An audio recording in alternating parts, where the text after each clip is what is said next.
You're going ahead and people call you completely distraught because of their loved one. And do you have children? I do. I'm 9 years in recovery, and I have a 9-year-old son. Yeah.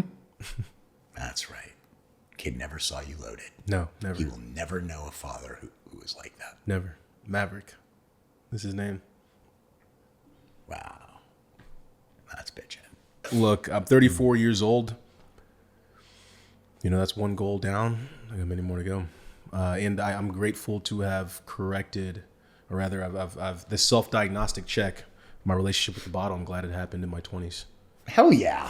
Are you kidding? Of course. No, Hey, I want to fine. talk about your son. Yeah. Tell me his name. Maverick. Tell me about us. Yeah. Maverick, 9 years old. He is. Do you guys live together? No, we do not. Co-parenting with his mother. How's that? So I'll share. Like I said, I'm an Yeah. open book. I'll get right into this. So after, the situation happened with the young woman back in Wisconsin, I was arrested and I spent the weekend in jail, and I watched the Broncos beat the Carolina Panthers, Super Bowl 50, while I was in jail. And they just released me like 4 or 5 months prior. I got out, and like 6 days later, I received a text from a lady in Colorado saying she's 7 months pregnant, and that I'm the father. And I'm like, whoa. I'm like, whoa. That happens in Jewish culture all the time. Again, there's zero frustrations there because I had my own stuff. I obviously wasn't in the right frame, like the right mindset to reach out to. I was being toxic in a sense. But long story short, we then started to date as I had these like pending charges. And The woman who is, my son's mother. okay, who is So she- 7 months pregnant. Yeah, so she's actually never seen a drunk Montee or anything. But we decided, like, we dated for 3 years. And it just didn't work out. It really didn't, because it didn't work out before. Right. And so it kind of felt forced. And so we just felt like it's best to co-parent. And now he's always been doing well, but he goes to a private Catholic school in Colorado. He's got a green thumb. He loves to garden. 9 years old. He's healthy. He is very healthy, physically, mentally, emotionally. And he doesn't care too much for football, which Great. that's fine. Right. Totally. I'm like, protect your brain. My kid plays with a Rubik's Cube. Yeah, see? 17 seconds. Whoa. He learned that after a month. Wow.